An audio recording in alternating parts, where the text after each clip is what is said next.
So we thought we would take it back to the Nope was a bad choice. the origins of the Big Hunt podcast, Big Hunt Guys, where we did it from the tent. A lot of these stories happen out in the woods. Of course. And it's just going to make me more nervous. More scary. Are you more nervous now that you're in this environment? Yeah, a little bit. Than just in I just don't know what to expect. Like you know, you're the producer of this whole thing, so you know what's going on. You picked and choose the best ones. So I don't know. Even though I've read these, I've gone through them and read them and reread them. There's a few of them that when I read them this morning and put them into the format so we could read them out, I was like, ooh. Yeah, see, when you tell me stuff like that, you know how I am. A little bit of a scary cat. I mean, it just gets in. It's never gonna like keep me from going or doing something. Sure. But it just, I think about it. I'm one of those. In I'm the one back of those of your guys. head. Yeah. Are you a guy that like when you're out in the woods and you're alone and it's dark, real dark night? Do you have those thoughts creep up? Yeah, I put my head down and go, but I'm definitely like fighting off those thoughts in my head the whole time. What are the thoughts that come to mind? Like what's the first and foremost? Certain stories I've heard in the past where it like pops in my mind and is it the paranormal? Is it me this time?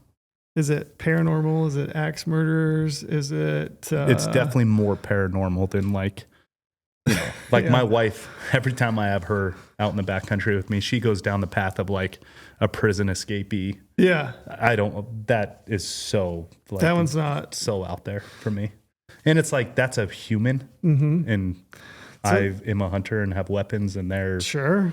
I don't know. Like that's human. As I read these, the scarier ones are all the real ones. That was my take home. As the paranormal gets me, and mountain lion stuff gets me. Okay, there's a couple in here for you then. Oh, great, fantastic. The paranormal doesn't bug me at all. It's the human element. It's the I don't know why I'm backwards what's on watching that. you when you don't know they're there. Well, yeah, that creeps me out. That's nerve-wracking. Yep. So anyway, we're in the new Dyneema teepee. I thought I would note that. We thought it'd be a fun little environment to do this podcast. Yeah. You even got the red light in here. Yep, that's live. I should tell people I think we only have about 40 some available in the warehouse. So if you want one, now's the time to get one. After today, it'll be about one. Yeah, maybe. And I don't know. They're going. I don't know how far out we are, but if you want one, now's a great time to buy one. But you ready to dive in? You want to dive in? No. To the Big Hunt Guys Halloween Not really. edition? But let's do it. Okay, we'll let you dive in. First story. I'm the first guy up. Here's the thing. So it's a good story when the person asks to remain anonymous. And that's this one that I'm reading? Yeah. Oh, fantastic. Yeah. Okay. Yeah, when the person's like, I'd like to remain anonymous if possible. You're like, okay. Wow. All right. So you ready? Sure. Dive in. We're just right off the bat like that? I think so. So we got a lot to get to. I just got, mentally prepared. We got a lot to get to, so we want to get as many as we can. All right. So, number 1, asked to remain anonymous. Fantastic way to start. All right. So, anyone that lived in Utah around 15 years ago will remember the guy that was all over the news and was called the Mountain Man. Do you remember this? No. I do. As soon as I read it, I was like, oh, yep. Remember that. Okay. That's a great start. Yep. For years, no one knew who he was. It was almost like a mythical creature where he kept breaking into all these cabins and never got caught. I do know this story. Mm-hmm. I think I do know this now. Did you guys have any run-ins with this dude? If this is the story. You got cabins. And, yeah. If this is the story, yes. Yeah. Okay. All right. When he would break into cabins, he would do all sorts of crazy stuff. Once they finally identified him from a cabin camera, it took years for him to still get caught. A quick Google search of Troy Knapp, N-A-P-P, the Utah Mountain Man, will give you all sorts of info about him. He was a skilled outdoorsman, wore army camo, and lived off the land when he wasn't breaking into cabins. Yeah, this is... Yeah. Yep. Great. This guy has like a real run-in. Did he ever get in your cabin? Into a friend of ours. No way. Yeah. For real? Uh-huh. That was close to ours, but never ours. Do you ever have fantasies of like doing this yourself? Just like living off the land, get your military fatigues and you're out there? For sure. Yeah, me too. All right.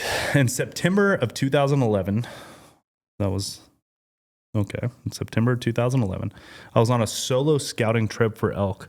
I was scouting the Beaver unit in a big drainage between Beaver and Circleville.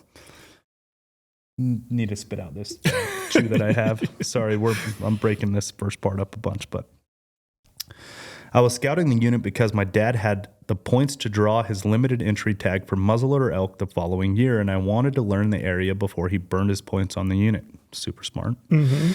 I would have been 38 years old at the time. I am very accustomed to being alone in the mountains for days at a time. On my second day of scouting, I was hiking in on a game trail and was a couple miles from my truck. Getting into the area, I wanted to be there for the evening. I was on a game trail in a thick area when I came across one of those three-wheeled bicycle tire strollers. Three-wheeled bicycle like tire a baby stroller. Oh, no. That's the other thing. There's a dead baby in it. Just kidding. Oh. I'm just kidding. I would have just stopped I took reading. that one way down. You might have to scratch that part. Yeah. The kind mothers run behind while pushing their... Oh, yeah. Right, okay. yeah, okay. So it's the kind that the mothers run behind while they're pushing their babies. The three-wheeled, like, off-road style strollers. It was about 10 yards off the trail, and I remember thinking how strange out of place it was. From any direction, it would have been challenging to get it to where it was. You would have had to have lifted it over a lot of deadfall stands and bushwhacked with it. This was a game trail in the middle of nowhere. Not thinking, I walked up to it and looked around to see if anybody was there. I didn't see anyone. I didn't call out or anything, although I remember thinking it didn't look abandoned. It wasn't dusty and it hadn't been rained on. There was a little clearing nearby, but again, didn't see anyone. I looked into the stroller to check out what was in there. There was a jar of peanut butter. I opened it, and there was a fresh finger mark that you could tell somebody scooped out peanut butter and eaten it. Man, I would have just walked the other way. I wouldn't be unscrewing peanut butter jars. There was an open box of crackers. My thoughts went to that. It must be a homeless person or something. There was a map of the Manti-LaSalle Range, Skyline Drive area, north of where I was. That's a different unit, but anyway. Yeah, that's like... This guy's a true hunter. That's how you can tell he's already trying to throw people off. He's like, as I was on the Beaver unit, yeah, I had a map of the Manti, I was off the Skyline Drive. Everyone's like, no, I have no clue where this dude was. Yep. That's why I asked to remain anonymous, maybe. I'm sure. There were matches. There were matches and a flashlight. There were a couple clothing items, a green hoodie, a pair of socks, and gloves, if I recall correctly. I have no idea why I was rummaging through this stuff other than everything seemed so out of place. All of a sudden, I looked up and a fear came over me like I was being watched. I can't describe it. Okay, I'm getting the feeling. I can't describe it. Do you get the hairs on the back of your neck stand up? Yeah, yep. Me too. I just had that. I can't describe it, but I could just tell someone was watching me. It almost paralyzed me to where I couldn't just run. I backed away from it and started walking back down the trail where I had come from. I kept turning in all directions to make sure no one was following me from any direction. As soon as I was about 100 yards away from the stroller and down the thick trail, I pulled out my GPS and marked my location. And then literally just started running towards my truck. I did not have any kind of weapon or sidearm with me, right? Because it was scouting, so it makes sense. Right. Just my day pack with water and my normal hunting stuff. I ran and hiked fast all the way back to my truck, looking behind me to make sure I wasn't being followed. Once I was in my truck, I felt safe. I left that area and drove straight into town, losing the evening scouting, which I would normally never have done. I started thinking my mind was just playing with me and I'd overreacted. I love that detail. I know. I would never. That's a true hunter too. Yeah. I mean, if I we're going never ditched out on an evening scout. I mean, it's really important. This is serious. Yeah. Like he must have really, really felt it. Yep.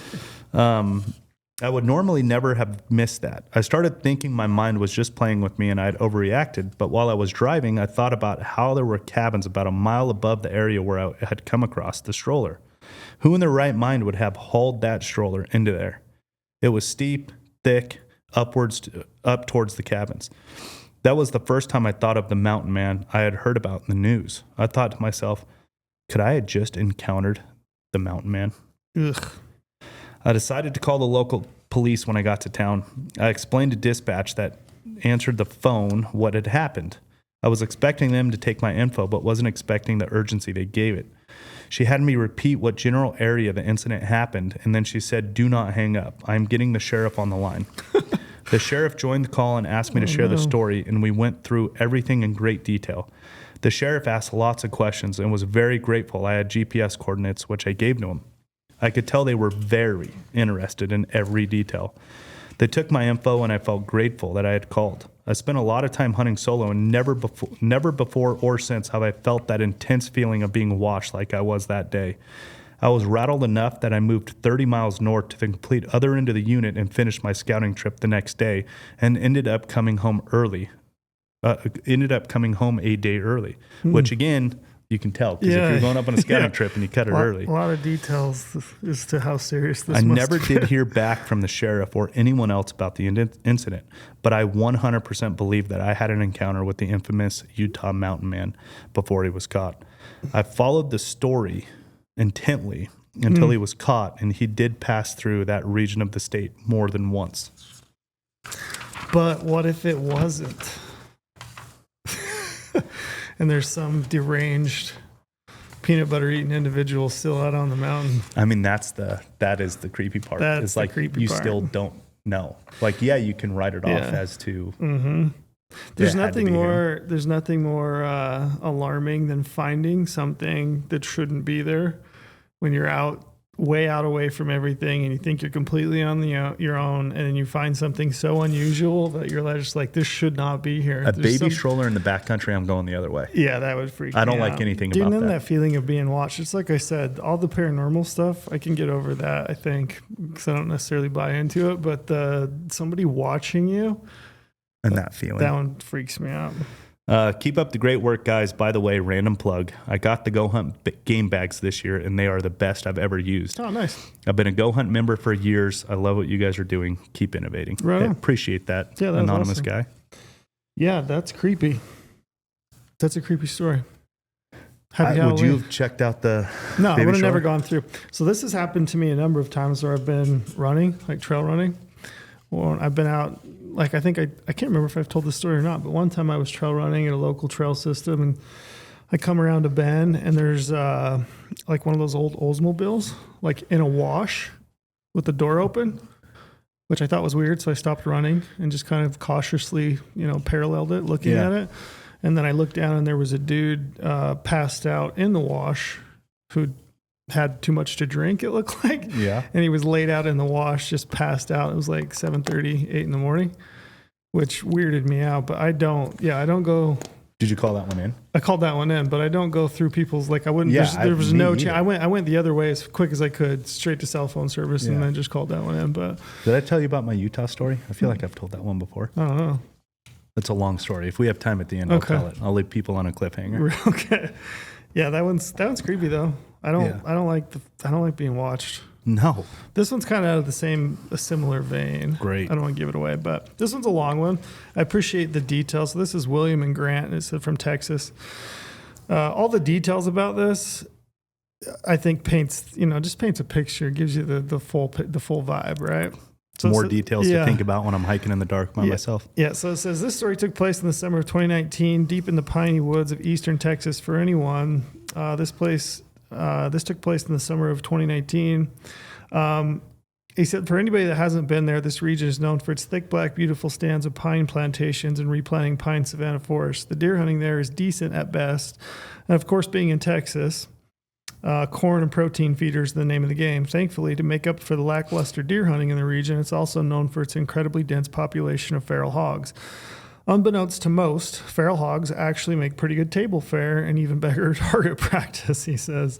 I would agree with the second part of that. Yeah, he says they're the best and most cost-efficient way to get reps in the red zone for deer and elk or whatever other game animal you plan on hunting in the fall.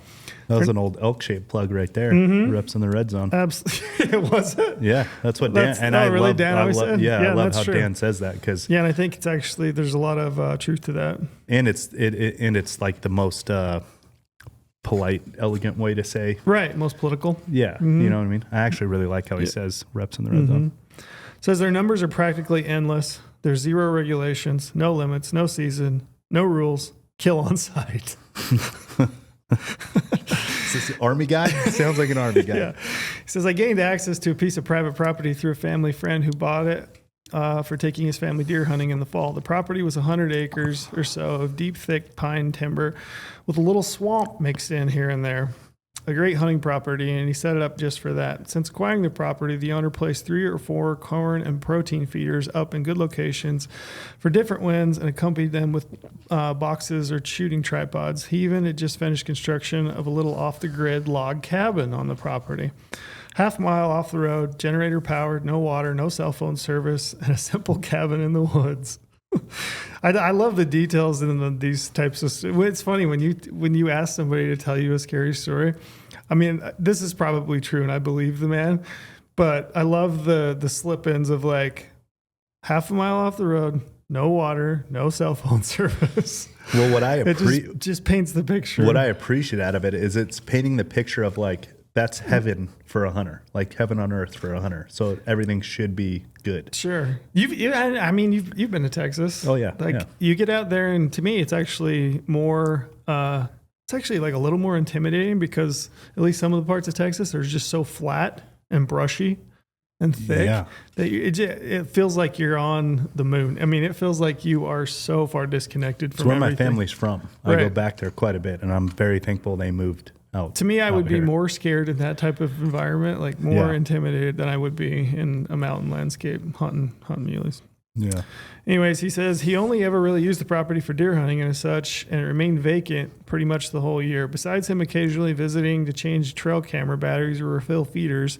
And because of this, he didn't mind if myself and a friend who were both new to bow hunting at the time went out there to get some reps in the red zone on pigs.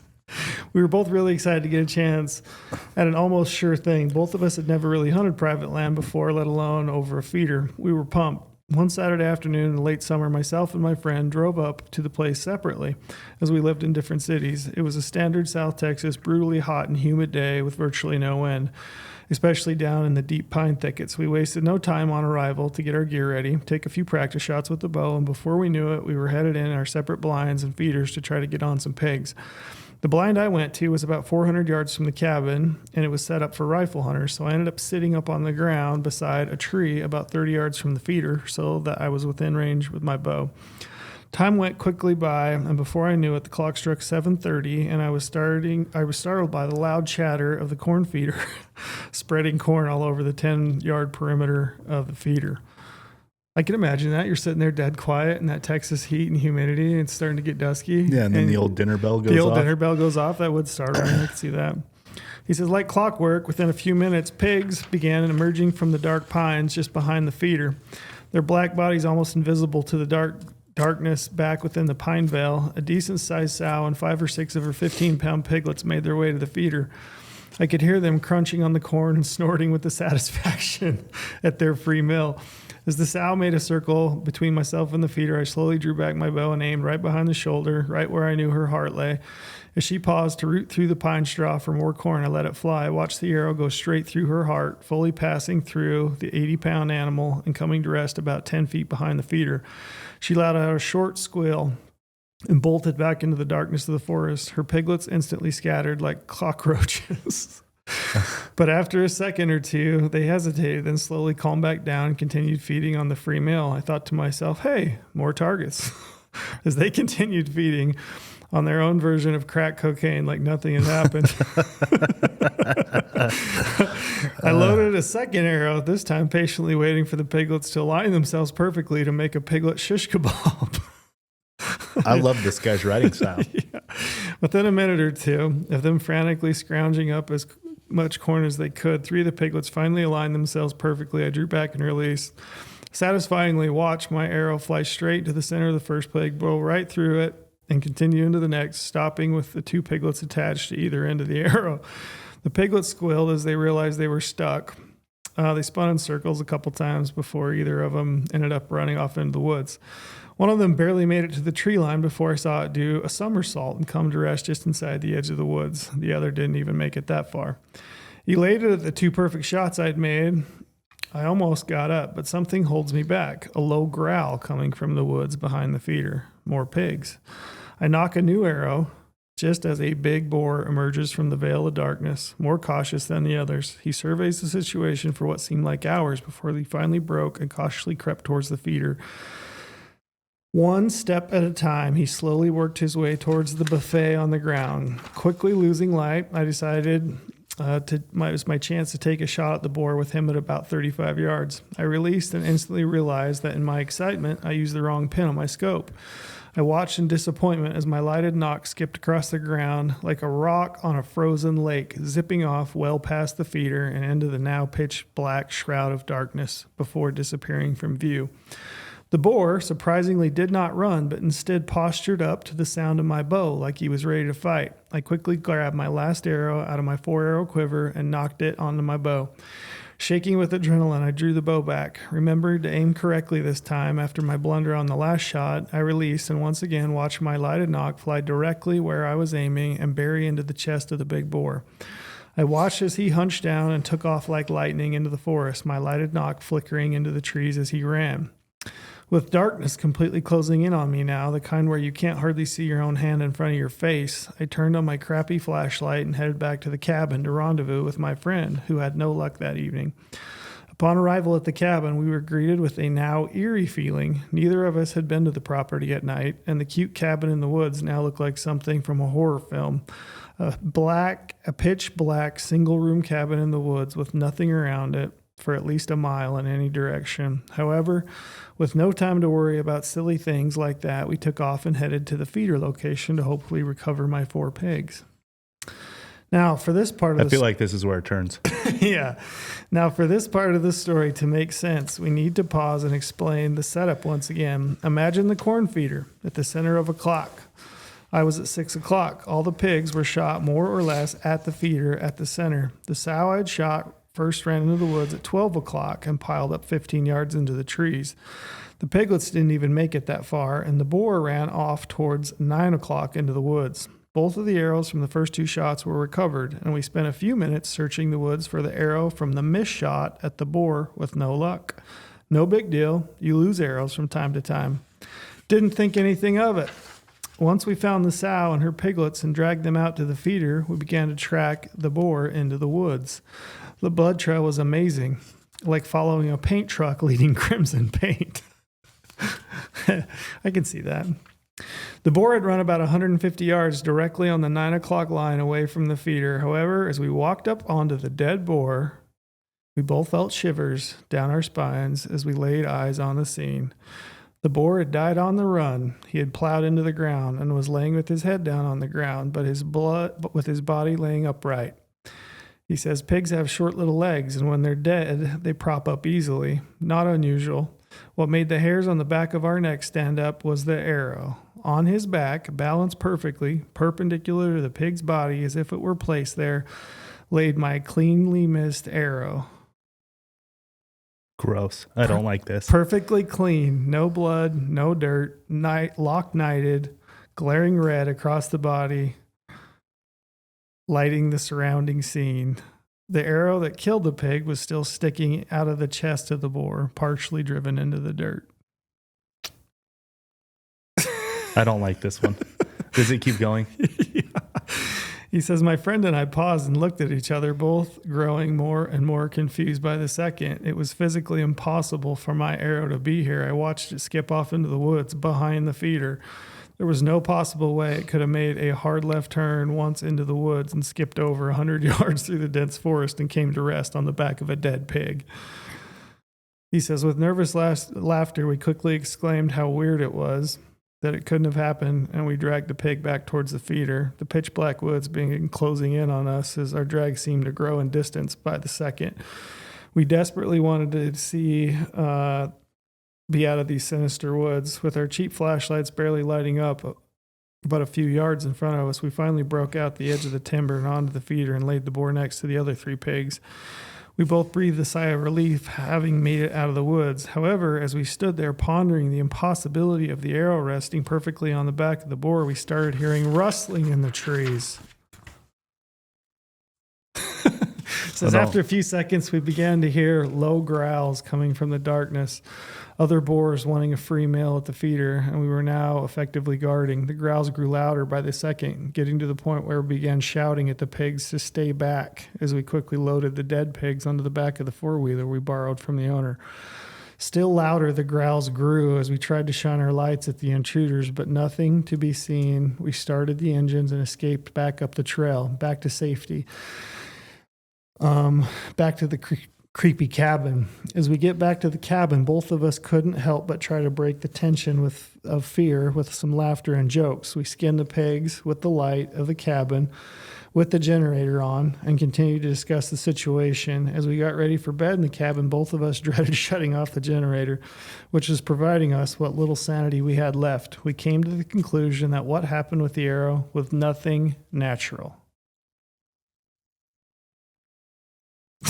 Yeah. It says something or someone had to have placed it there. Someone or something had to have been in those woods that night, watching us the whole time, surveying us, and now we had to spend the night in a pitch black cabin. I would have left. It's like creepy. Somebody was on the property watching the whole thing and found What if it's the owner just messing with them? It could be. That's what I would like try to get myself That kind of to. stuff creeps me out the most. It's Absolutely. Like, it's the unexplained. Yeah, the unexplained, the unseen, just like some random thing that you can't explain. Like you go up to this animal and you're just like, what? That one's creepy. That one creeps That's me extremely out. creepy. That one creeps me out. I would try to get myself to believe in my mind that was the owner, like messing with us or something. Right. Or like if there was a ranch hand or anything like that. That one's creepy. Anyway, thanks for sending that one in. That one thoroughly creeped me out. And thanks for all the details, even though it was a long read. I thought it was... The details were fantastic. I actually really like the writing style. Yeah, it makes good. me... Yeah, that guy put a lot of time and effort into it. And it made me feel it. Like, Yeah. big time. I know. We shouldn't have done this in this. I have follow-up questions. Yep. Like, did they leave the next day? I don't know. Like, did they ask the ranch owner if anyone was there? Yeah, he says to this day, we still have no explanation other than maybe a boogeyman or a Bigfoot did me a solid and retrieved my arrow. We haven't been back to that area since, and the property owner has since sold it. Wow. Anyway, that was a good one. Wow. What do you got for number 3? Number 3. Let me see what this one is. Oh, yeah, this is a good one. I love that you just peer over at me and laugh. Yeah, this is a good one. Cole Newell. Mm-hmm. Newell or Newell? All right. This September, I went on an early archery deer hunt with my brother and his stepson. We went to our usual unit in eastern Washington. I said I would shoot the very first legal buck we saw. We pulled into the parking lot around 4:30 a.m. And as we turned into the campground, there is a spike whitetail with 2 does. It's open for any whitetail. My brother says at first light, you better shoot that. I said first legal buck, so I was going. Did you say it was a brother or a buddy? The brother said, "Oh yeah, you that's better a brother, shoot that." man. Oh Hey, yeah, you for should sure. shoot that." So my brother says, I got to stop chewing in between these because I can't talk when I'm nervous. Yeah, You got to put one in between. My brother says at first light, you better shoot it. I said first legal buck, so I was going to do it. Wasn't happy about it, but first light, they had moved on, so we hopped in the truck and drove around our other usual spot in the unit.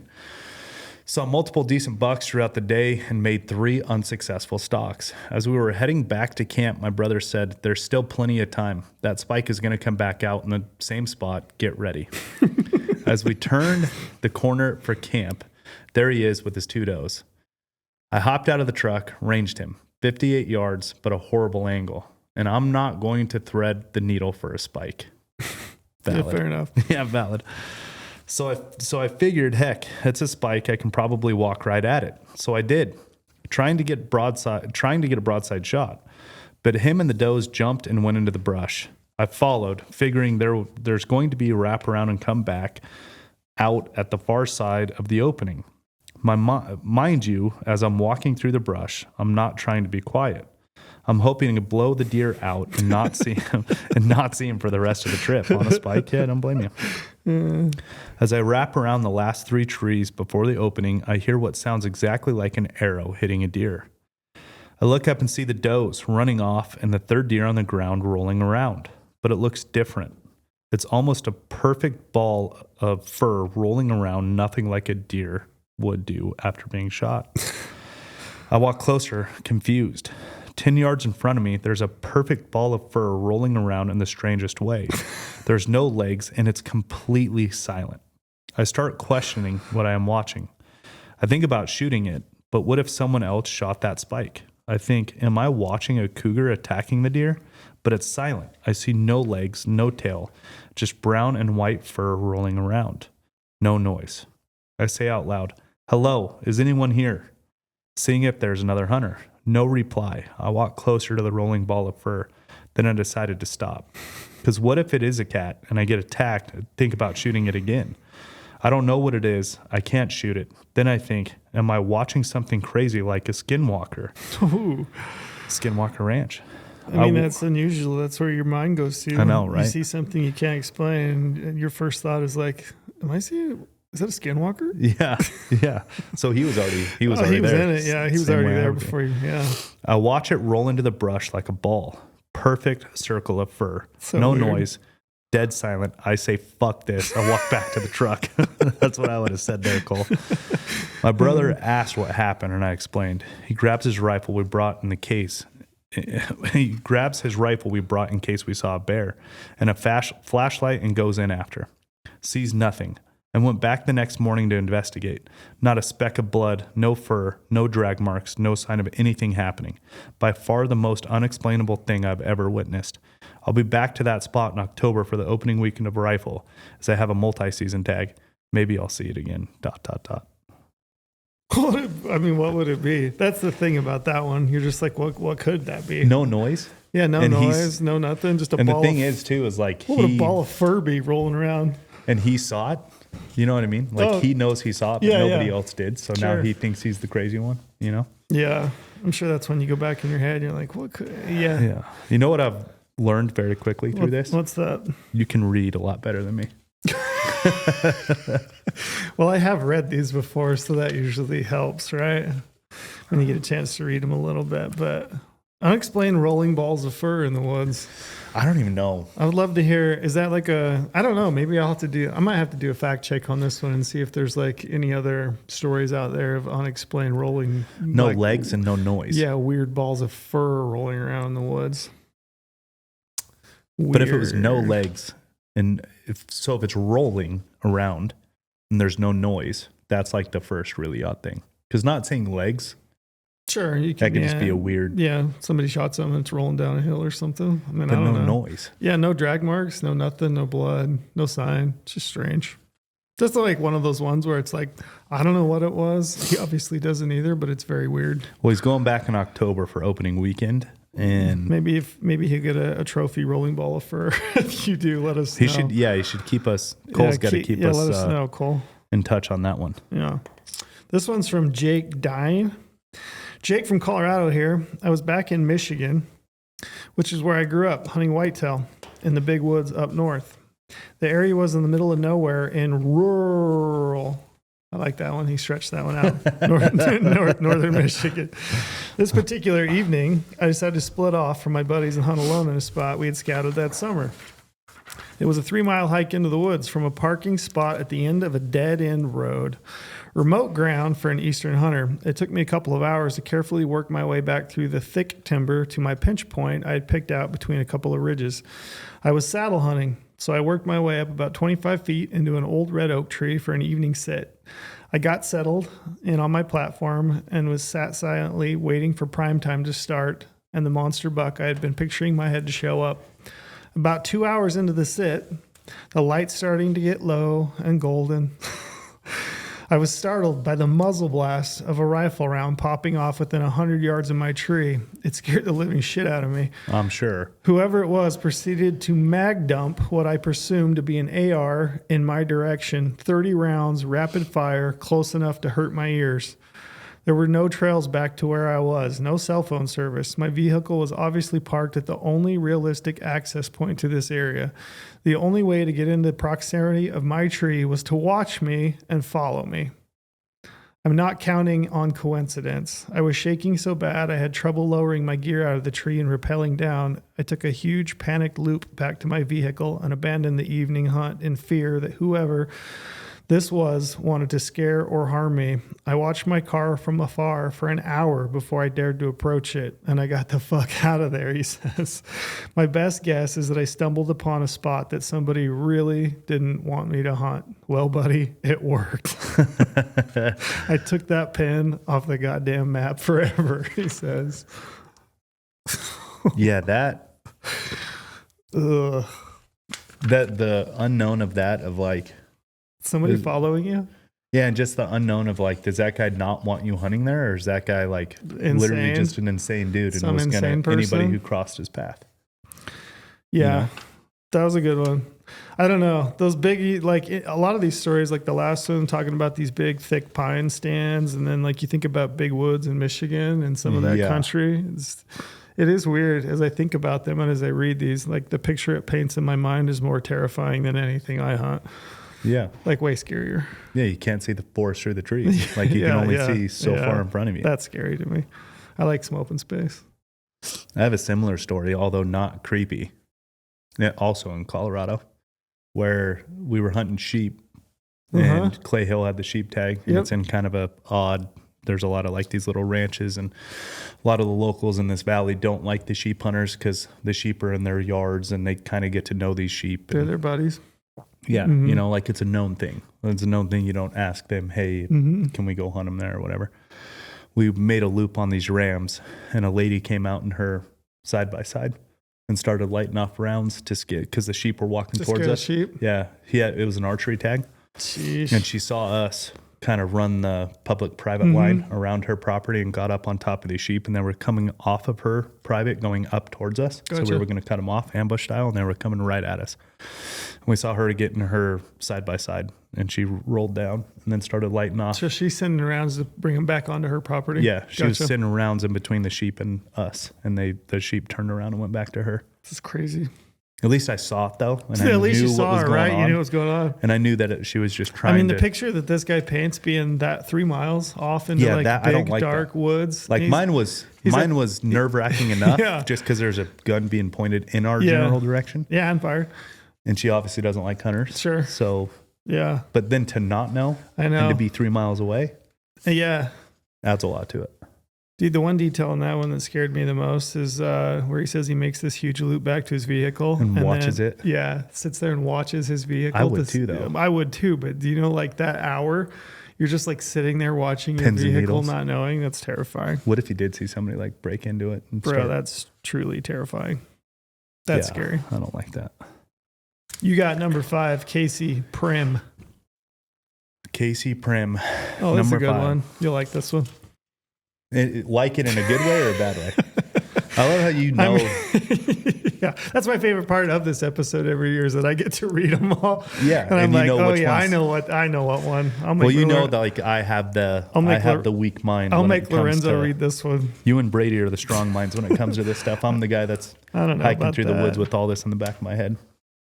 It hasn't stopped me from going anywhere, just to be clear. Yeah. So but when I got that headlamp on and it's dark and I'm by myself, this is the kind of stuff I think about. I noticed the other day when I was hiking in my headlamp, I'm always fine hiking in the dark as long as I just keep that headlamp pointed forward. Yeah. It's when I start wandering around and like looking either left or right, side to side. That's when those thoughts creep into your head. As long as you keep that down the trail, moving forward, you're good to go. I can't do that.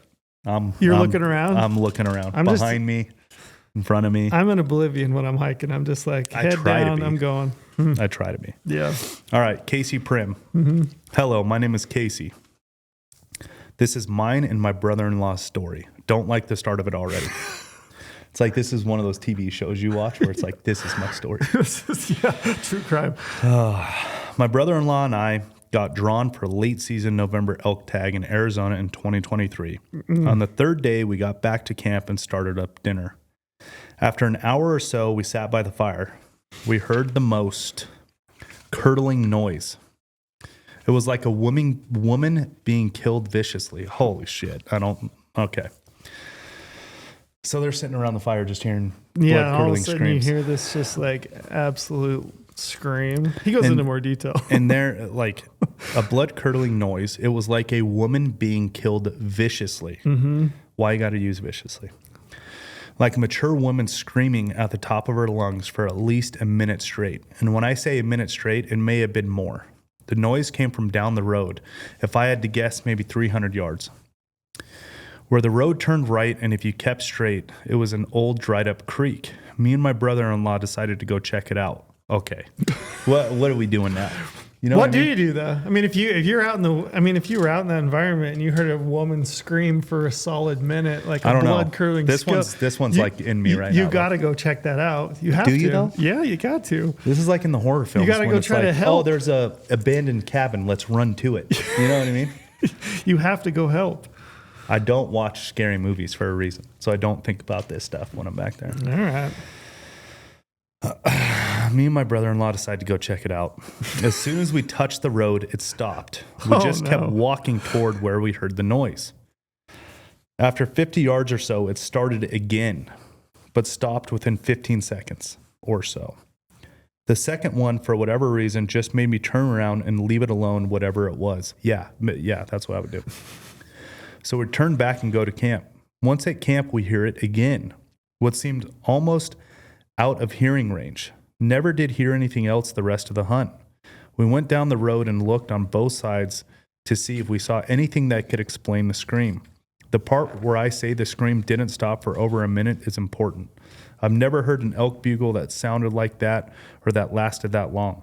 Also, elk aren't bugling in November. Mountain lion will scream, but once again, not as long as we heard it. And we never saw a scuffle area, the quote scuffle area, of where a possible animal attacking another animal would have happened. Even then, the length is what gets me. After a couple of months, I look into this screaming, and I'm not the only one that has heard this. It's a common thing, I guess, for people to hear on the Mogon, isn't that how you say that? Mogon. Mm-hmm. Mogon Rim. People believe it's Bigfoot, a.k.a. the Mogon monster.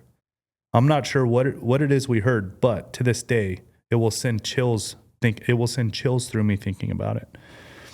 My name, The Mogon monster. is this the next one? Yeah. Just not. Yeah. Sorry. Okay. Yeah. So, which elk will bugle in November. Yeah, but They will, Sounds but- like they know what an elk sounds like. Yeah, I mean, If it's a woman for a minute. The one in there, he says a mature woman screaming for over a minute. Okay, so at the top, it was like a woman being killed viciously. Yeah, that's not an elk bugle. That one's terrible. Like a mature woman screaming at the top of her lungs for at least a minute straight. Not good. No scuffle area.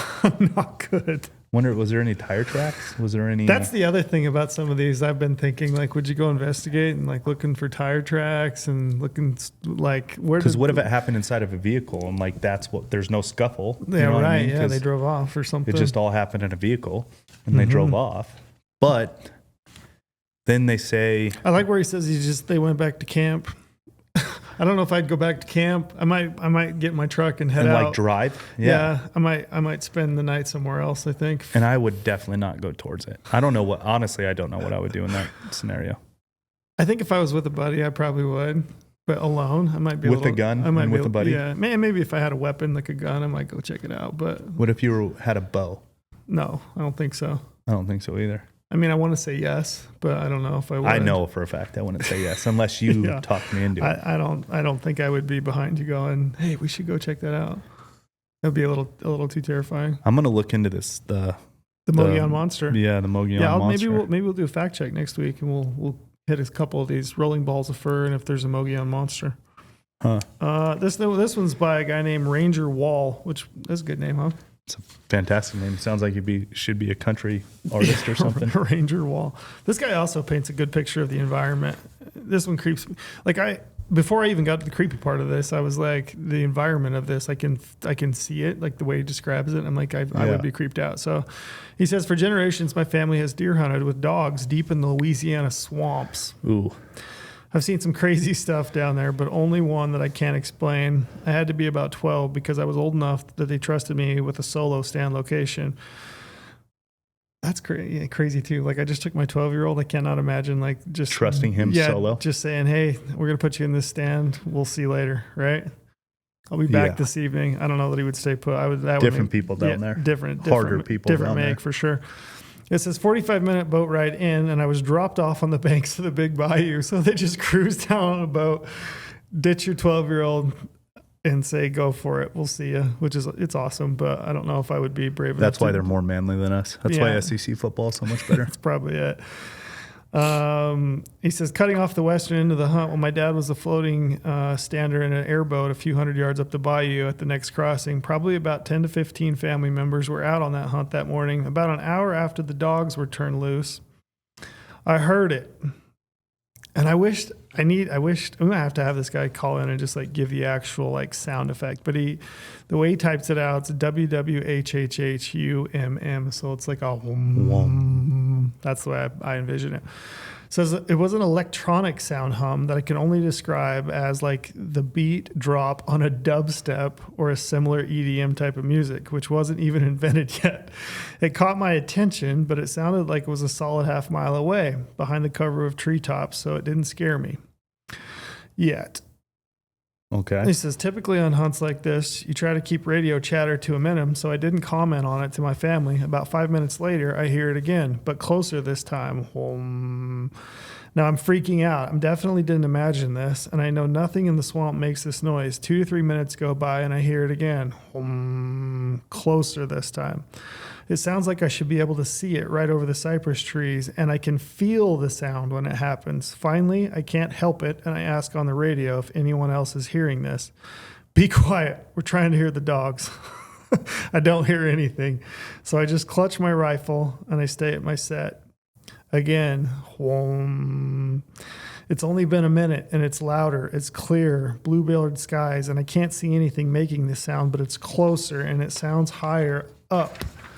Again, 30 seconds, 15, closer and closer, higher and higher. I should be able to see this thing, but I can't. I've been looking in the same direction for over an hour. I would have seen something if it was there. And then he goes on to say it just keeps going. He says there are no gaps in between it now, in between the sounds. It's coming directly to me, and I still can't see it. It's deafening at this point. I hear it flying straight to me until it's directly overhead, and then it goes silent. This is the part that's really creepy out. That gives me makes the hairs on my arms stand up. He says, now there are always noises in the swamp between the bugs, the fish, the nutria, birds, and just everything that lives there. Silence is a relative term, but as soon as the sound stops in the swamp, it goes completely silent. I can only hear my heartbeat and the mud squishing under my nervous toes. After about 15 seconds, the quietest I've ever heard it in the swamps. It's like you flipped a switch and all the sounds came back on and went back to normal. And then he says, guys, you have to have heard this flying noise. Dad, the closest person to where I'm standing, comes over the radio. Embarrassed, I'm still clogging up the radio and tells me to be quiet and watch for deer. He says, I've been in the woods all across this country for 25 years, but never before or since have I experienced anything like that day. What is that? Is that like an alien? Is that a drone you can't see? I don't know, but nobody else heard it. I wasn't creeped out by this story at all until I got to the point where he said that the whole swamp went silent. Dead silent? Yeah. That is... Dead silence is creepy. Yeah, and you can hear as he lays out in written word here, like that environment of a swamp, cypress trees, the sounds. Like to me, I'm like, oh yeah, I'm all in on this. And then the thought of that going completely silent on the back end of this unexplainable like noise that's humming right over you is creepy. And then the dad just being a dad. Shut up. Yeah. We're hunting deer. Like that would be me if my son was on the radio.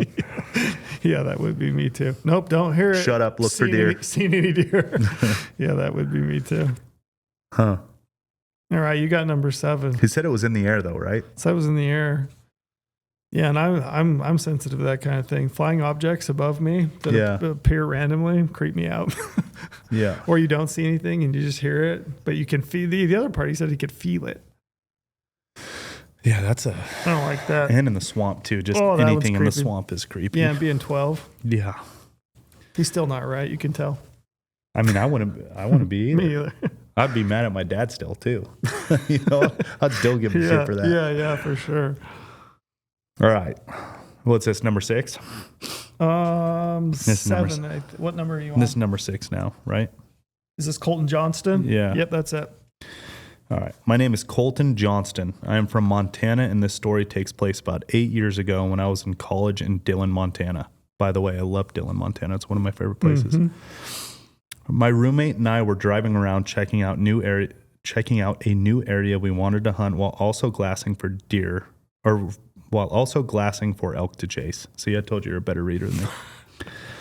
It was probably the very beginning of rifle season here, if I can remember. We were driving lots of different roads that led back into deep timber, hoping that one of them would come out and do a big glassing knob. This particular road was a bit nasty and seemed promising for us getting up onto a high knob. Watching the map where we were nearing the end of the road and what we saw when we rounded the last corner will forever be imprinted in my mind. Okay, I'm going to reread that. Watching the map, we were nearing the end of the road, and what we saw when we rounded the last corner will forever be imprinted in my mind. That's a creepy sentence right there. From what I can recall, there were a few old campers, some blue tarps strung between them, and older pickups. We could easily tell it was a hunting camp by some meat quarters hanging from a nearby tree. But the spooky thing was, what I'm assuming was a skinned bear with all of the meat still attached on the side of the road near the camp. What's that say? Yeah. But the spooky thing was, I'm assuming, was a skinned bear all the meat still attached on the side of the road near the campers. It was propped up in the sitting position with some kind of freaky Halloween creature-like mask. Something devilish looking, taped to where the head would go. It reminded me of a gargoyle, but the skinned-out bear version. I don't like that. We didn't spend a lot of time looking after we saw that. My buddy whipped his truck around, and we got the hell out of there. Yeah, that would be a good... So they come around a road. Yeah. And there's a skinned bear. And a skinned bear... looks like a dude. It looks like a human. Yeah. Like a skinned bear 100% looks propped like a human. up with a Halloween in mask. A sitting position. Yeah. So not just propped up, like sitting. Yeah. I'm with sure a that's Halloween mask. I'm just some dudes thinking they were really funny, but that's really that's not funny. Effed up and super creepy. Yeah, I love Dillon, Montana. That's one of my favorite places. One of my favorite places to waterfowl hunt. I've never been. But I'll just stay down in the valleys. Skinned out bear sitting there with a Halloween mask on its head. It's pretty creepy. Do you think that was somebody like a family tradition prank? I don't know if it was a family tradition, but I hope not. But I'm thinking that was probably just a group of dudes thought they probably killed a bear and thought it'd be funny. Like, oh, we'll just prop this bear up here on the side of the road. Keep everyone out of our camp. Yeah, we'll put a mask on it and think we're hilarious. But that is pretty terrifying. Enough so that the guy said he'll never forget it. So, and 8 years ago. Congratulations on somebody that absolutely creeped everybody else out. Yeah, if your goal is to keep people... It's not a good look for hunters, though. I will say that, so don't do that. But if your goal is to keep people out of your camp... Yeah, that would probably work. Yep. This one's by Chase Wright. It says, it was late September 2023. I had recently returned from the Montana wilderness on a successful 10-day elk hunt. Tired as I was, I rounded up my gear for yet another trip to the mountains to chase the magnificent wapiti. That's right, Brady. This time, I would be joining my oldest brother on a limited draw cow elk hunt. I loaded my truck and met Sam at the house on a beautiful September afternoon. We weighed down his little Tacoma and headed north. After an otherwise uneventful drive through a remote no-name state, he already said Montana, didn't he? Or maybe it's a different one. We arrived at the turnoff. What the heck was that? As I squinted through the windshield. My eyes see a giant skull protruding from a bright red cloak. In its arms lies a huge stuffed animal monkey with a dagger through its chest. Fake blood spills all around with some satanic symbols around its neck on a sash. I don't know, mumbles Sam. All I can think of is to pray to God that we have no interaction or involvement with the person whose yard this creature resides in. We drive 5 miles up a dirt road to camp, nestled neatly in the wilds of the no-name mountains. Excitedly, we scampered around, setting up camp like we had done countless times before. Once the work was done, we finally looked up and took to the stars and the moonlight. We noticed the wind, we noticed the smells, we noticed the anticipation of what morning light could bring. Let's see if there are any other hunting camps on the loop, said Sam. Might make sure Mike and Jeremiah have a place to pull in when they get here in a few hours. We started walking around the campground, wondering if we'd see the presence of any other man, in what otherwise was a perfect night of natural sounds and sights. Nice. Looks like we have the place to ourselves, I thought. We started making our way back to camp.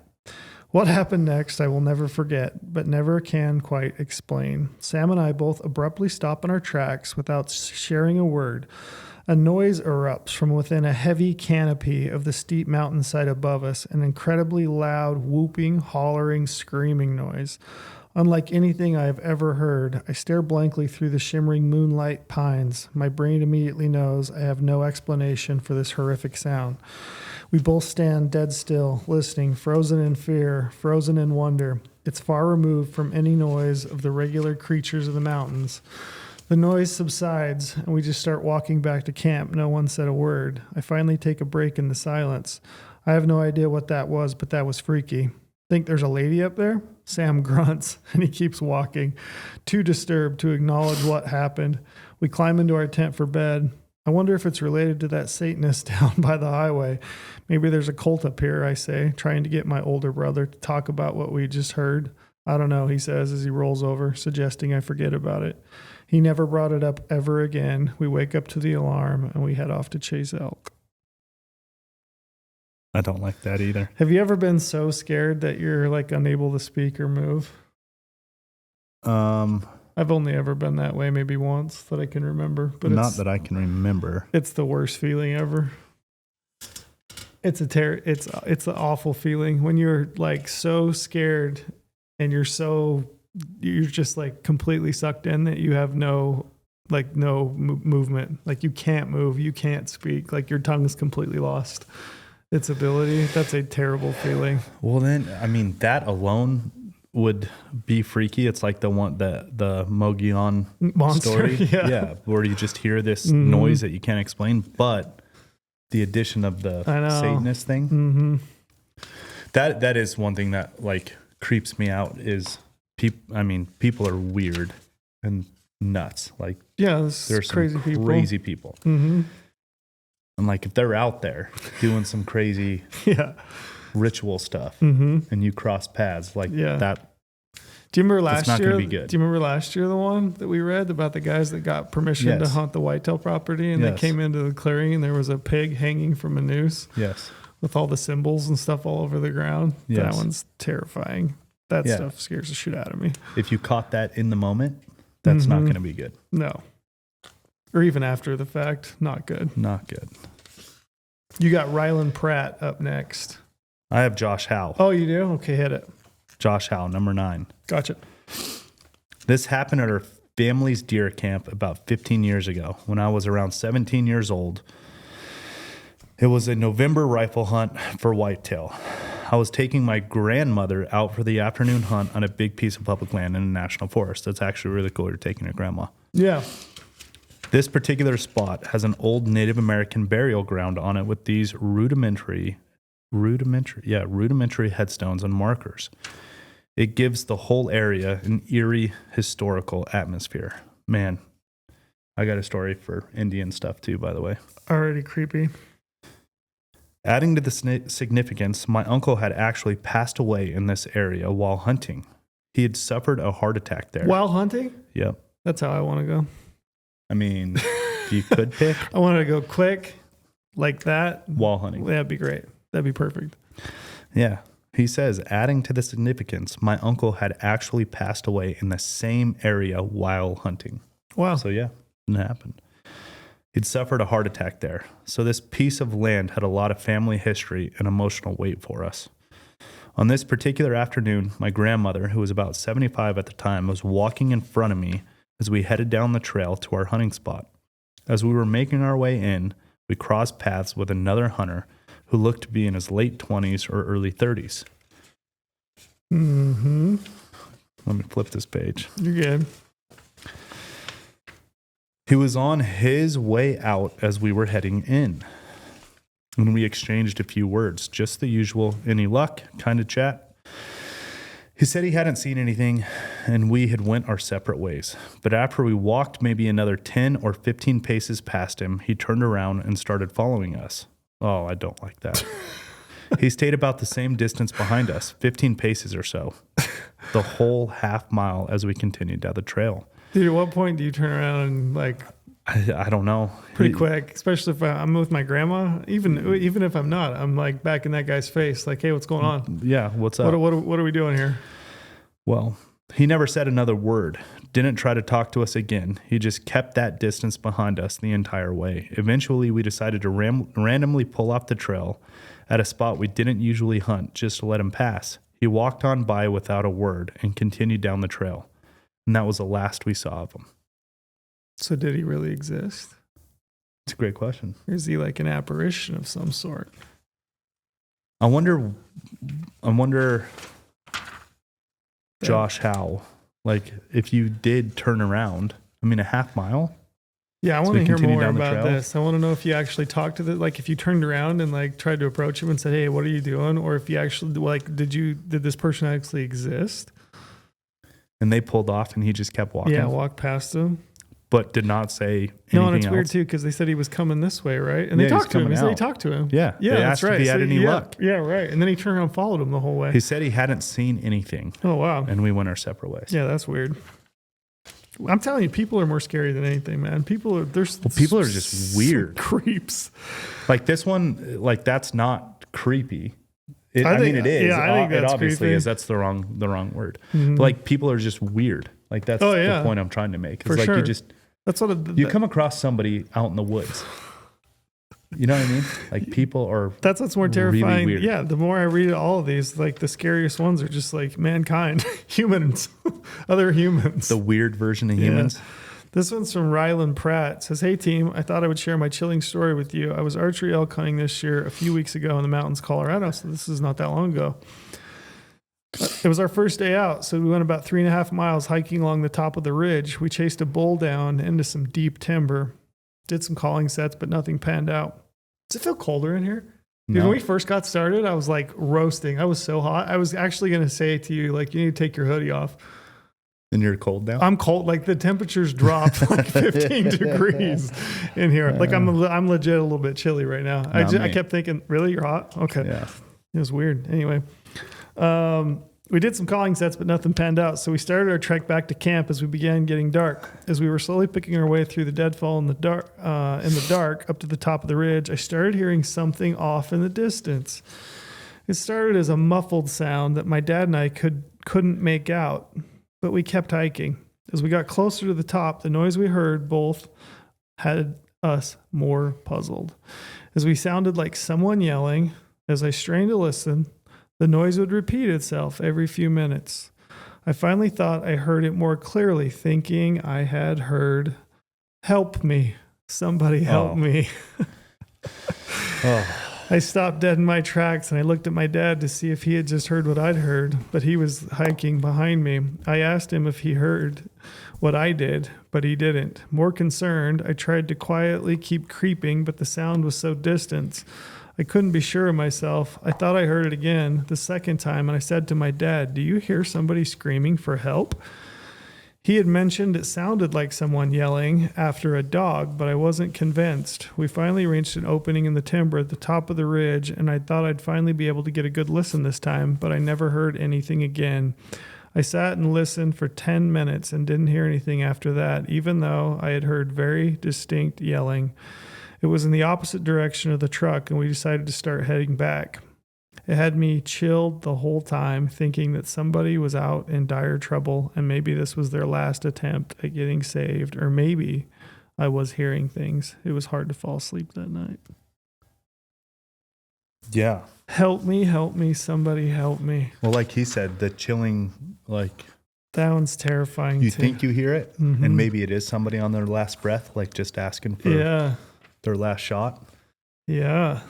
And then you, in your mind, you're like, but I didn't go check it out. Yeah, that one's scary. Yeah, like the what ifs would haunt you. Yeah. That would be really haunting, right? It would stay with you forever. Oh, that one, yeah. You'd be like, what was that, you know? That would for sure stay with me. Yeah. What do you have next? Who do you have next? Jeff Lagrua. Okay, gotcha. Lagrua. Mm-hmm. Sorry if I'm butchering that, Jeff. My name is Jeff. I grew up hunting. My name is Jeff. My name is Jeff. I grew up hunting with my family in western Colorado. When I was 20, hunting alone, I had an archery, elk, and deer tag for the unit Redacted in Colorado. Sounds just like Brady. Mm-hmm. It was the season opener, which back then was the last weekend of August. They need to go back to that, by the way. I can't stand the September 2nd or whatever it is. Yeah, I know. That's the worst. So my plan was to hunt the first weekend of the season for deer while scouting for elk. I took the main trail system for about 1.5 miles before starting to trek into some steeper aspen groves looking for a decent buck and velvet. I came up this rise toward a very small bench with a small open pocket in the Quakies and was busted by a 150-160 inch muley and full velvet up 45 yards. At this moment, I realized my hunt for this day was mostly over, but I tried to get back on the track of the buck but could never turn him back up. This was at roughly 9 a.m., so I gained roughly 800 feet of elevation to get on the ridge to relocate him to no avail. Stayed up there, ate lunch, and once I was unsuccessful at finding him, I decided to head back towards the truck around 1. I started moving down the ridge toward the main trail. About halfway down, the hair on the back of my neck stood up. Okay. Yes. About halfway down, the hair on the back of my neck stood up, and I froze in my tracks. I stood there looking to my left and right, saw nothing that was of concern. About 5 minutes, I calmed my nerves and continued walking towards the main trail. And about 75 yards later, the hair on the back of my neck stood up again, and I was like something is not right. Mm-hmm. Mind you, I didn't have any bear spray or a sidearm at the time. So I stopped yet again, and this time I looked left and right, still nothing. So I thought to myself, something is not right. Why does the hair on my neck keep sticking up on end? So I studied the areas, still saw nothing, but this time it wasn't as easy to calm my nerves and could not get the hair from sticking up on end. So I decided to turn around slowly, and what I saw was not expected and very unnerving. Okay, great. This is why I look behind me. It's like this is the kind of shit I think about. Out of sight, out of mind, Lorenzo. Yeah. Standing 35 yards behind me, about a 75 to 80 pound mountain lion stalking me. I knocked an arrow and said to myself, if it comes, I'm shooting. Lucky for me, this cat seemed young and curious. We had a stare down for what seemed like an eternity, but was probably maybe 5 minutes, and all I could think to myself was, how do I get out of this sticky situation? And I just watched the cat's demeanor. I started looking around me, and at my feet was a golf ball-sized rock, so I slowly bent down, keeping my eyes on the cat until I had the rock in hand and was standing upright again. Gained the courage to throw a rock towards the cat, and the cat bounced away, and I was unscathed. I made it from that point to the trailhead in my truck, which was a little over 2.5 miles in about 20 minutes. Yeah, I would have been scooting too. Do lions in the woods scare you? Yeah, really? that is one of my... Really? Yeah, it's one of my things. Yeah, we had a few of those. Because it's real. Yeah. Like, that's why it's one of my... See, that one doesn't bug me. Like, real, I guess, is like, I don't know, real people would be scary to me, but like animals, grizzlies maybe. But not, lions, I never even think about. They're just so sneaky too. Like, for sure. Reading this guy's story. Mm-hmm. I mean, yeah, that's exactly how I would see it go. 5 minutes, he was hiking. All of a sudden, a hair on the back of his neck stands up. That's what's interesting. Can't too. see, can't hear anything. Yeah, nothing. as I was reading that one, what is that? What is that? Sixth sense? Yeah, how do you know that? Like, how does he feel that?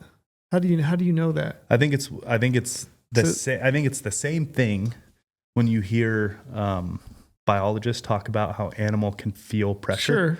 Like if you have that some energy field, them, they can feel that. Like it's the whole thing where we always talk about deer absolutely know when they're being hunted and not. It's like the guy that was saying he was at the edge of the baby stroller out in the woods and he found it and he's going through it and all of a sudden he just knows that he's being watched. Yeah. Like, I don't know what that is. Sixth sense. Yeah. Some sort of energy. Piercing the veil on that fourth dimension. Yeah. That one's creepy. This one's from Cody Silver. He says, I was actually filming a Montana elk hunt a few weeks ago in September, and we got into a campground where we were going to post up and set up our tents. We were talking with a hunter who is a Montana native, and he was telling us the night before he had heard the strangest sound that he'd ever heard before. He described it as someone saying, help. Another one of these? Yeah, or something like that, and said it 3 times. The crazy part is that it was near a campsite. The next night, about 2 a.m., I woke up to that exact same sound that the hunter described. It was absolutely eerie. I couldn't make out what kind of animal it could have been. I'm used to sitting in stands in the woods of the Carolinas and would have been an eerie feeling that something was there, but this was something that gave me the absolute chills. Yeah, to wake up at 2 a.m. and hear someone yelling for help. Yeah. When somebody had just told you, yeah, this happened to me the night before, and I could hear somebody yelling for help. It's like, what are the chances that that's happening again? So does somebody actually need help, or are they just trying to lure somebody from the camp? Or that's what would be going through my mind. Or is it like some sort of like ghost or spirit that just is occupying the area that's taunting people? That too. Screaming for help. That too. Do you believe in ghosts? I believe in spirits. Do you? Is that different? I don't know if there's. I don't know. I believe in a dimension past us that we don't exist in, but can exist within us. Yeah, like a 4th and 5th dimension. I listened to a podcast on the way down here about some ghost hunting stuff, and I was like, because I'm not a big believer, but I'm also not like shutting the door on it completely, you know. Yeah, like the whole ghost thing, I don't necessarily believe in. But I believe that there is more than 3 dimensions. Right. And we only exist in 3 of however many there are. When I was 14, we moved to a house in Circleville. We moved from Animal to Circleville. And the house that we moved into was an older home that we refurbed. And it had like a big bay window. And I guess the local religious, the stake president, which is the Mormon church, but he would apparently, it was like a big enough living area, and they had this big bay window that they would have funerals there. And so he would put the casket there in the front. And I remember my mom and dad telling me that. I was about 13 or 14 when we moved there. But I remember one night I was laying in bed, and I remember my door, the door handle turning, opening, and then the door closing and the handle turning back in to click in, and nobody, but you never saw. Nobody came in or out. And you vividly remember I that? remember that was one of the, actually, as I'm saying it right now, that was one of the times when I remember being so frozen in bed that like I couldn't speak and I didn't feel like I could get up because I was just so intent, just so scared. Yeah. Like so poignantly scared. But since then. Yeah, I would be too. Yeah. Since then, I've gone back and I'm like, did that really happen? Or did I talk? That's what you start to question yourself. Did I talk myself into that? You know what I mean? There's some experiences that I know for sure happened, like the one I told last year about the alien thing. And like that one I know for a fact. Like I can recall details. Well, you had other people to talk to about sure, it too. Yeah, that one. But it's like the kid in Louisiana. Mm-hmm. And yeah, right. The, did the that other happen? story of where the dad didn't hear somebody yelling for help, but the kid did. Right. It's like those ones, you almost question yourself to a point of like, am I crazy? Am I nuts? And that also starts to mess with you. I know. And like, that's creepy too. That can my mind really do that to me? Yeah. And be that real? Yeah. That one I go back to from time to time. And I'm like, did I not? But I remember the intent, like feeling of being really scared, like super scared. I'm sure it happened. Mm-hmm. Like, have you seen Interstellar? Have you seen the movie Interstellar? That's a movie that people keep bringing up to me. They're like, you should watch this. You should watch this. But I don't think I've ever watched it end to end. It's essentially the other dimensions that we don't take part in. I might have to watch it. Be a good Halloween movie. Anytime movie. It just makes you think, deeply. Makes you think. Interstellar. Yeah. I'm put it on my watch list. Yeah. What else do you have? Do you have another one? I have Hunter Wiegand. Wiegand. Okay. It's a long one. Makes me think of Widgeon, by the way. That's Widgeon? how much That's into how duck clued hunting I into am duck right hunting now, you are? It's a long one. So let me go back and see if I remember. Oh yeah. This is this one's actually kind of fun. Fun? Yeah, I mean a little bit. There's some like have you seen Stranger Things? No, I won't you watch haven't. that stuff. Oh, okay. Have you seen It? No, I will. I'm not kidding. I will not watch that. You should stuff. watch it. I don't understand the people who watch that for entertainment. I don't understand it. There's like some fun teenage banter in this one that I got a kick out of. I do like that part. Mm-hmm. All right.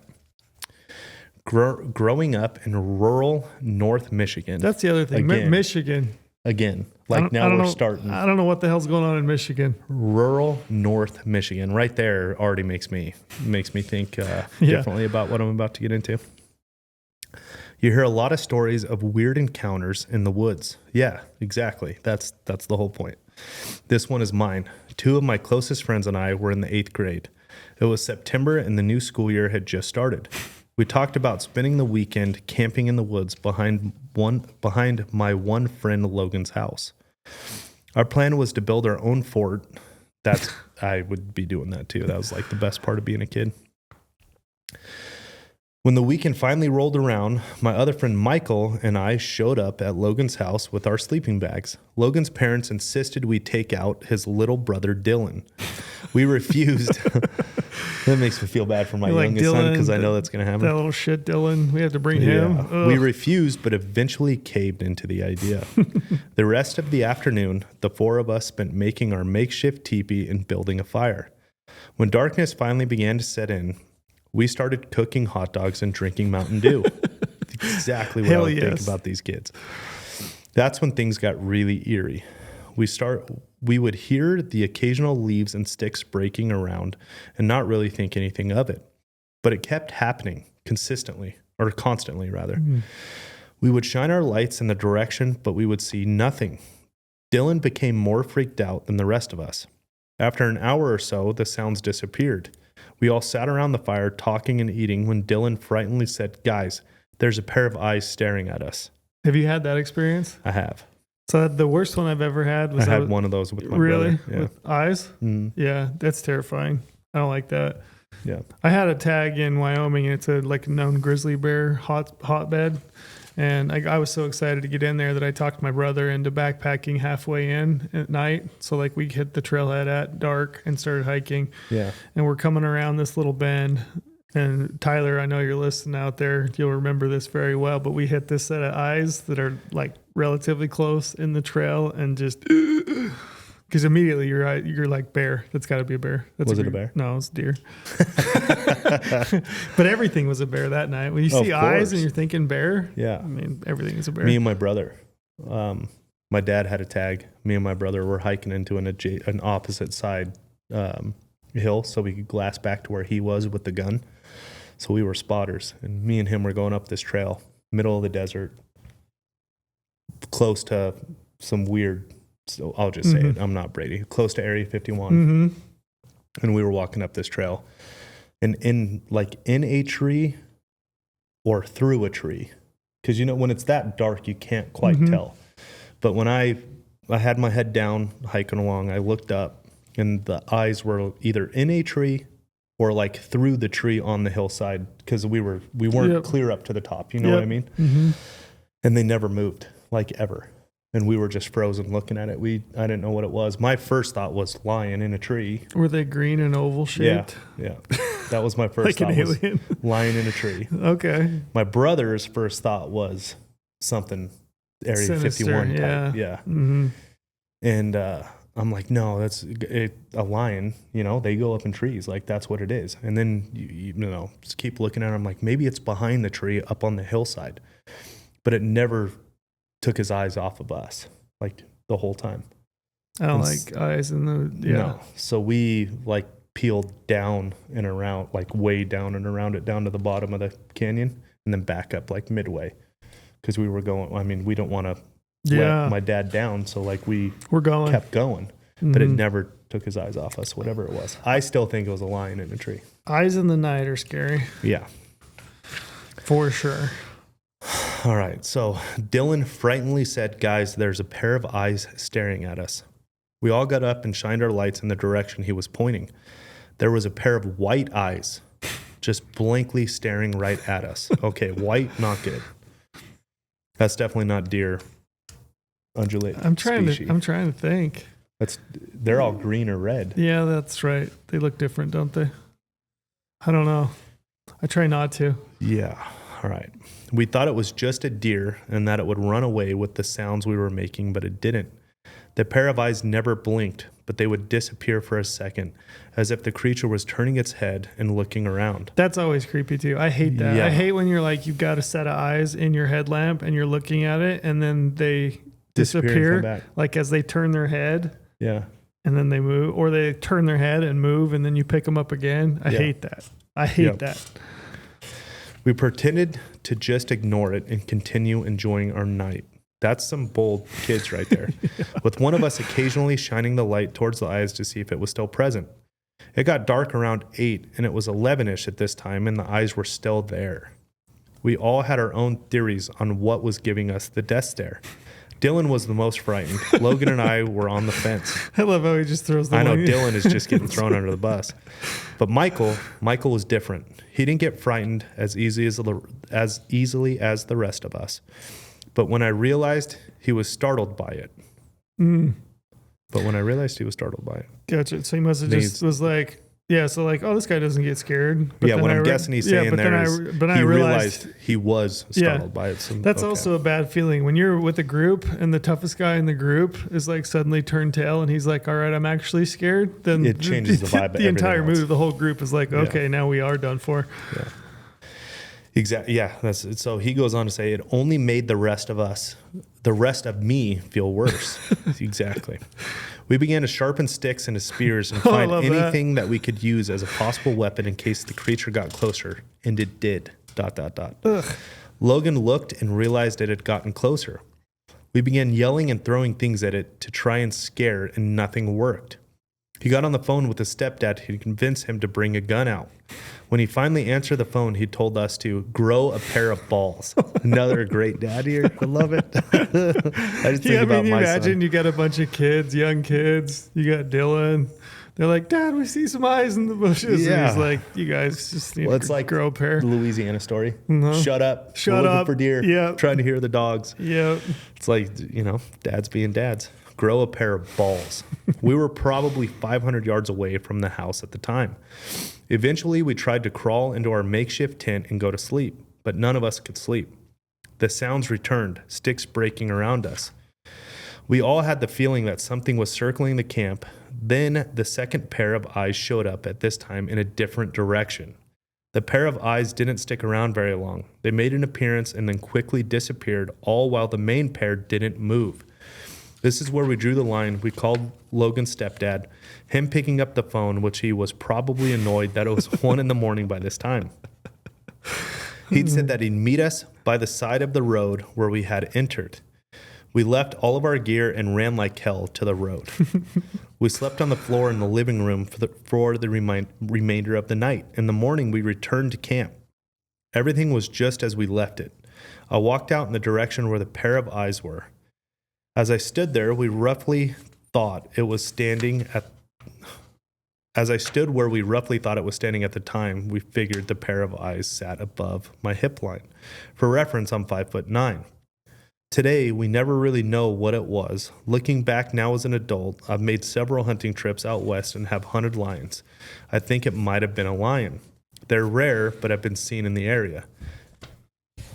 I love this story and the fact that like it's a classic.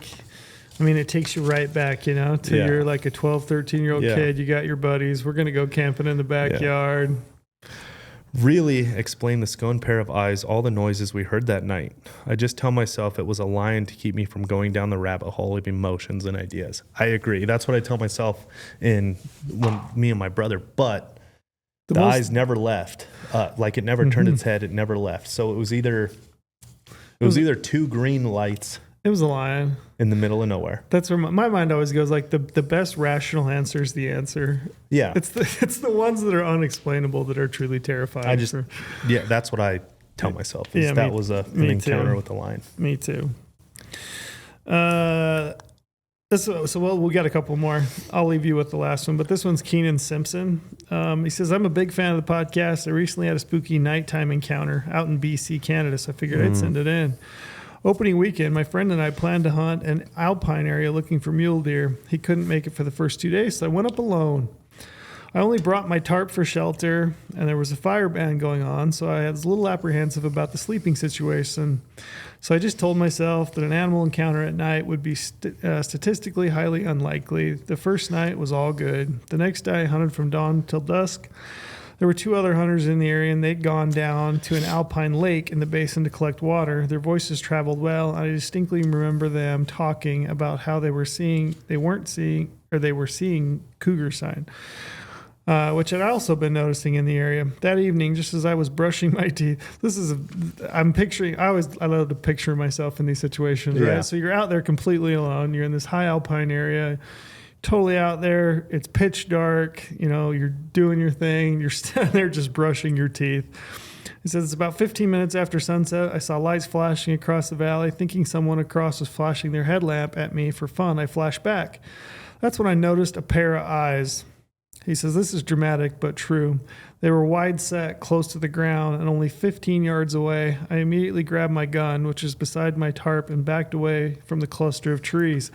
I've seen eyes at night before, but these were bigger, and I would soon realize that they were only coming closer, reacting any time I moved or turned my body. I intermittently turned my headlamp on and off to see if I could make out the shape of the animal during our standoff. But without the headlamp, the eyes would disappear and I would lose track of it. That's scary. Scary thought. Yep. We proceeded to have a 2-minute long standoff, during which time it came up to within 5 yards of me. Ultimately, I managed to draw it into the open when I fired a shot in the general direction and it ran off. If I turned my headlamp off to look through the scope, I saw black. Pretty rattling. I hiked my sleeping bag over to the tent of the other hunters, which were a few hundred yards away. They let me sleep on the ground next to their tent. It must be pretty terrifying. Yeah. To pull up camp and hike over to a couple random dudes out in the woods. Can I sleep next to your tent? He says they let me sleep on the ground next to their tent, where I felt far more comfortable having the scent of 3 people. They had also heard the shots and seen the cougar run by their camp. So it was a cougar. 5 yards, though, in the middle of the night, dark, closer. You're brushing your teeth. He said, I was so focused the whole time, I realized I never even stopped brushing my teeth. He's had his toothbrush in his mouth the whole time. Isn't that paint a great picture, right? Like you're standing there brushing your teeth and you're so focused and so freaked out, you run back and grab your gun, fire a shot, and you've still got your toothbrush in your mouth. Yeah, that's when you're focused. You're locked in at that point. Yeah. He said, I would have had a terrible night without those guys. He said, I made sure my friend brought a real tent for the second part of our trip. He said, I reported this all to local Game and Fish and confirmed that the cougar was not hit, so he didn't hit it. I mean, being stalked by a mountain lion during the day is scary enough, but then at night, you're just getting ready to get in your tent, and you're brushing your teeth, and all of a sudden there's a lion 5 yards from you. Yeah. I've never been scared of lions when I'm out. You know what's interesting, too, is the false confidence that a tent will give you. Oh, yeah. That one's hilarious, actually. Like, the tent isn't going to do... I mean, this Dyneema ain't going to do shit when it's a lion. But man, you feel 10 feet tall. You crawl into your sleeping bag and you've got those little walls around you. You're in your little cocoon. You feel like everything's good to go. Yeah. Yeah, anything goes bump in the night, you're way less concerned about it. Which is so funny to me. It is funny. I like to sleep with my head out a lot. Right? I like to sleep just on the Yeah, on the sleeping on the pad just ground. Yeah, open. you just throw That's it my out. preferred Me, way to sleep. Me too. You throw it out on the ground, but there is a different feeling for sure from you're that tucked to in. just having a tent around Yeah. you, which is Just a thin piece of material. yeah. All right, we'll round it out with the last one. Matt Kinnett. I was deer hunting with my dad when I was about 14, just outside of Strathmore, Alabama, Alberta, or Alberta. Probably. Strathmore, Alberta, at the end of November. We were walking through a pasture looking for deer and sat until dark. No deer, so walking back to the truck in the complete dark, not a lot of light pollution out here, and I hadn't seen another person all night. All of a sudden, it was as if someone turned on high beam lights in the entire sky. I could see almost as good as if it was the afternoon. It lasted for maybe 5 seconds and returned to complete darkness. My dad and I were both speechless as to what just happened, and we were more curious than scared. Sounds kind of like yours. Yeah, only mine was red light, but still. Oh, right, Yeah, red light. still pretty freaky. Turns out it was a meteorite that had hit on the Alberta-Sask border. Oh, wow.